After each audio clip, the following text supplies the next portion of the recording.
Guys welcome to my YouTube channel. Guys आज की इस वीडियो में मैंने आपके लिए लेकर आया हूँ इंग्लिश के 5 मोस्ट इंपॉर्टेंट क्वेश्चन, ठीक है, जो कि बोर्ड एग्जाम 2023 में फर्स्ट मार्च को आपको इंग्लिश का पेपर है। तो फर्स्ट मार्च आपको ये क्वेश्चन देखने को मिलेगा। 101% मैं पूरे दावे के साथ कह सकता हूँ कि ये क्वेश्चन आपकी बोर्ड परीक्षा में जरूर पूछेगा, ठीक है। फर्स्ट मार्च को आपको बोर्ड एग्जाम में पूछेगा। तो ये class 10th English important question answer 2023 viral question है। मात्र इन 5 प्रश्नों को आप तैयार कर लो, आपको बोर्ड एग्जाम में 20 नंबर पक्के, ठीक है।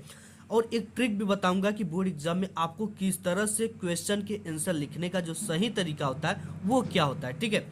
तो सबसे पहले देख लेते हैं जो पहला क्वेश्चन है कि why did Lencho write a letter to God, यानी लेंचो ने भगवान को पत्र क्यों लिखा, ठीक है। तो इसका मतलब ये है कि Lencho wrote a letter to God. अब देखो यहाँ पे लिखने का क्या तरीका है और बोर्ड एग्जाम में एग्जामिनर आपकी कॉपी में क्या देखता है और उसी को देखकर आपको नंबर भी दे देता है, ठीक है। सबसे पहले आपको ये कोशिश होनी चाहिए कि ये क्वेश्चन जिस भी टेंस में है उसी टेंस में आपको आंसर भी लिखा जाता है, ठीक है।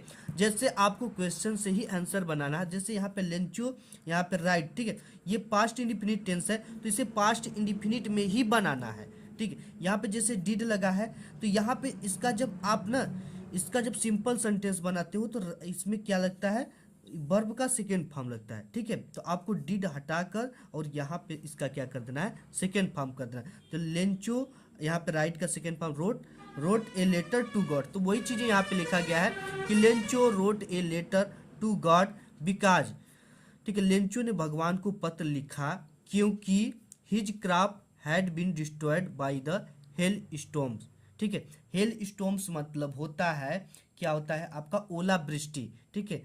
बाय ए ओला वृष्टि के द्वारा, हिज यानी हिज क्राप यानी उसके फसल को, हैज बीन डिस्ट्रॉयड यानी नष्ट कर दिया गया था, ठीक है। तो देखो आपको ना इस जो क्वेश्चन मैं बता रहा हूँ आप इसको लॉन्ग में भी लिख लोगे और शॉर्ट में भी लिख लोगे, ठीक है।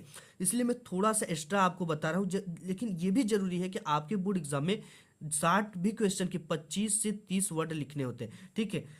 तो यहाँ पे ये हो गया कि Lencho wrote a letter to God, Lencho ने भगवान को पत्र लिखा क्योंकि his crop had been destroyed by the hailstorm, ओला वृष्टि बाई यानी द्वारा, ओला वृष्टि के द्वारा, हिज क्रॉप्स यानी उसके फसल, हैड बीन डिस्ट्रॉयड यानी नष्ट कर दिए गए थे, इसलिए वो भगवान को पत्र लिखा, ठीक है। इसके बाद आप ये भी लिख सकते हो, लॉन्ग क्वेश्चन लिख रहे हो तो he needed the money to sow a new crops, उससे न्यू क्रॉप्स यानी कि नए फसल को तैयार करने के लिए, ठीक है, सो यानी उगाने के लिए, नए फसल को उगाने के लिए, ही नीडेड यानी उसे पैसों की जरूरत थी, ही नीडेड द मनी यानी उसे पैसों की जरूरत थी। He wrote a letter to God, वो भगवान को एक पत्र लिखा, एंड और requested him to send 100 pieces to sow his field again. और देखो यहाँ पे लेटर लिखा एंड और रिक्वेस्टेड यानी अनुरोध किया, हिम टू सेंड 100 पीसेस, और ये रिक्वेस्ट करता है कि मुझे आप 100 पीसोज यानी 100 जो पैसा उस समय का होता था, पीसोज कहता था वो, सेंड 100 पीसोज, 100 यानी 100 पीसेज भेज दो, टू के लिए, सो यानी हिज फील्ड अगेन, अपने फील्ड को अगेन उगाने के लिए, अपने फील्ड को फिर से लगाने के लिए, ठीक है, अपने खेत को फिर से लगाने के लिए। तो ये क्वेश्चन हो गया, आप इसे शॉर्ट भी लिखोगे लॉन्ग, ये काफी इंपॉर्टेंट है, दोनों में आता है, शॉर्ट और लॉन्ग दोनों में आता है, ठीक है। तो आपको इसी तरह से क्वेश्चन के आंसर लिखने हैं। इसके बाद नेक्स्ट क्वेश्चन और इंपॉर्टेंट क्वेश्चन है, ये question very very important question है, ठीक है। ये आपके बोर्ड एग्जाम में बिल्कुल छप चुका है और ये आपको 1 मार्च को ही आपके बोर्ड के इंग्लिश के पेपर में देखने को मिलेगा। इसमें है कि what is the greatest wealth of a nation in the Mandela opinion, यानी कि मंडेला ओपिनियन यानी कि मंडेला के विचार के अनुसार या मंडेला के विचारों में what is the greatest wealth यानी कि सबसे महान धन क्या है, ठीक है, राष्ट्र के लिए सबसे महान धन क्या है, यानी कि मंडेला के विचारों के अनुसार what is the greatest wealth, सबसे बड़ी धन क्या है, ऑफ ए नेशन, राष्ट्र के लिए, ठीक है। राष्ट्र के लिए मंडेला के विचारों के अनुसार राष्ट्र के लिए सबसे बड़ा धन क्या है, वेल्थ यानी धन। तो यहाँ पे देखो ये मंडेला अपना विचार देता है, Mandela opinion is the greatest wealth of a nation, Mandela के विचारों के अनुसार जो सबसे बड़ी दौलत है वह है, क्योंकि he also goes on compare the wealth of games and the minerals, क्योंकि ही अल्सो यानी उन्होंने अपने राष्ट्र के लोगों को देखा है, कंपेयर यानी तुलना करते हुए द वेल्थ ऑफ यानी कि राष्ट्र की तुलना करते हुए किससे देखा है, गेम से, वहाँ की गेम और मिनरल्स, वहाँ की खनिजों से तुलना करते हुए देखा है, ठीक है। बट ही फील्स, परंतु वह देखती है, ऐसा महसूस करती है, फील्स यानी महसूस करती है, the people of his nation, उसके राष्ट्र के लोग are the greatest compare to any other form of wealth, ठीक है। वो देखती है कि उसके राष्ट्र के जो लोग हैं किसी भी अन्य प्रकार की तुलना में सबसे महान है, ठीक है। वो देखती, मंडेला देखती, the people of his nation, उसके जो राष्ट्र के लोग हैं, ठीक है, are the greatest compare to any other form of wealth, ठीक है, किसी भी अन्य प्रकार की धन की तुलना में काफ़ी महान है। फॉर्म ऑफ वेल्थ यानी कि धन की तुलना में, ठीक है, कंपेयर यानी तुलना में, ग्रेटेस्ट यानी महान है, एनी अदर यानी अन्य, ठीक है, किसी भी अन्य प्रकार के धन की तुलना में सबसे महान है उस राष्ट्र के लोग, अपने वो मंडेला विचारों में कहती है।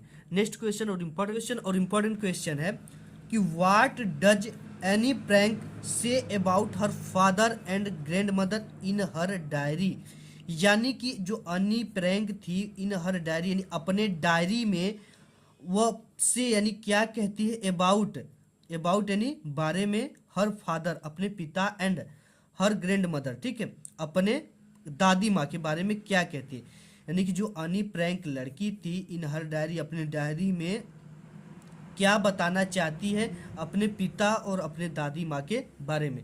तो यहाँ पे लिखना आपको अनी prank says about her father and grand mother.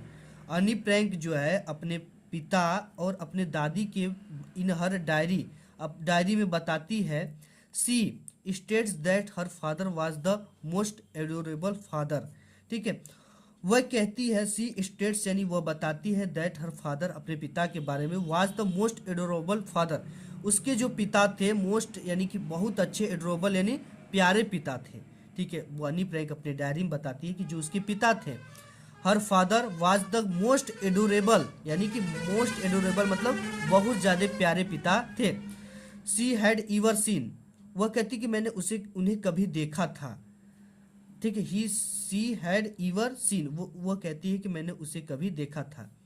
For her grand mother, वो अपने दादी के बारे में बताती है, सी राइट्स दैट सी लव्स, वह लिखती है, ठीक है, अपने दादी के बारे में लिखती है, सी राइट्स यानी लिखती है, दैट की सी लव्स हर ग्रैंड मदर, वो अपने दादी माँ से प्यार करती थी, ठीक है। Mother and remember her a lot, ठीक, इसका मतलब हो गया और उन्हें बहुत ज़्यादा याद करती है, ठीक है, and remember her a lot, ठीक है, उन्हें बहुत ज़्यादा याद करती है। इसके बाद नेक्स्ट और मोस्ट इंपॉर्टेंट जो क्वेश्चन है, ये काफ़ी इंपॉर्टेंट क्वेश्चन और ये हर बार बोर्ड एग्जाम में पूछा जाता है, ठीक है। तो देखो ये क्या है कि when were sweets and snacks prepared on special occasion, ठीक है, ओकाजिशन स्पेशल यानी क्या होता है, विशेष, ओकाजिशन यानी अवसर, ठीक है, आन यानी पर, यानी कि विशेष विशेष अवसर पर, बेन यानी कब, स्वीट्स यानी मिठाई, एंड स्नैक्स यानी नमकीन कह सकते हो, स्नैक प्रिपेयर्ड नमकीन और मिठाई, देखो यहाँ पे हो गया आन स्पेशल ओकाजिशन, ठीक है, विशेष त्योहारों पर या विशेष अवसरों पर, ठीक, विशेष अवसरों पर कब मिठाई और नमकीन प्रिपेयर्ड यानी बनाया गया। तो यहाँ पे लिखना आपको the sweets and snacks in including बोल ब्रेड केक एंड द बोलिनहास were prepared by the baker on special occasion. देखो इसका मतलब क्या हो गया, द स्वीट्स एंड स्नैक, मिठाइयाँ और नमकीन, इन इंक्लूडिंग, यहाँ पे देखो क्या हो गया आपका कि मिठाई और नमकीन इंक्लूडिंग यानी तैयार किया गया था, और क्या, बोल ब्रेड केक्स एंड द बोलिनहास, ठीक है, ये भी तैयार एक प्रोडक्ट का नाम है बोलिनहास, वर प्रिपेयर्ड बनाया गया था, बाय कब, the baker on special occasion, baker यानी होता है आपका बनाने वाले होते हैं, ठीक है, बेकर ऑन स्पेशल ओकाजिशन, ठीक है, तो ये हो गया ओकाजिशन यानी अवसर, ऑन यानी पर, स्पेशल, स्पेशल यानी विशेष अवसर पर बेकर के द्वारा मिठाइयाँ, स्नैक्स यानी नमकीन, इंक्लूडिंग तैयार किया गया, बोल ब्रेड केक्स एंड द बोलिनहास, ये चीज़ें वर प्रिपेयर्ड यानी तैयार किया गया था। बेकरों के द्वारा विशेष अवसर पर मिठाई नमकीन इंक्लूडिंग यानी तैयार किया गया था, और बोल ब्रेड केक भी एंड बोलिनहास भी तैयार किया गया था। ठीक है, मोस्ट इंपॉर्टेंट क्वेश्चन है, आप इसे क्या कर लो, अभी का अभी तैयार कर लो। नेक्स्ट क्वेश्चन है कि what is the Coorg famous for. ठीक है, कुर्ग किस लिए प्रसिद्ध है, कुर्ग जो है वो किस लिए प्रसिद्ध है। तो यहाँ पे देखा कुर्ग इज इन कर्नाटका, कुर्ग जो है कर्नाटका है, एंड हिज फेमस, और वह फेमस है, वह प्रसिद्ध है फॉर कॉफ़ी, रैन फॉरेस्ट, ठीक है, रैन फॉरेस्ट के लिए, एंड स्पाइस यानी मसालों के लिए। तो जो आपका ये रैन फॉरेस्ट यानी जंगलों और मसालों के लिए, ठीक है।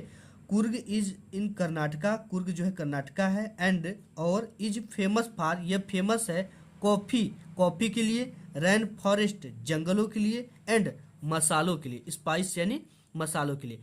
तो ये 5 प्रश्न हैं जिसे आपको अभी से अभी तैयार कर लेना है। आप तैयार कर ले तो 101% वेरी वेरी इंपॉर्टेंट क्वेश्चन है।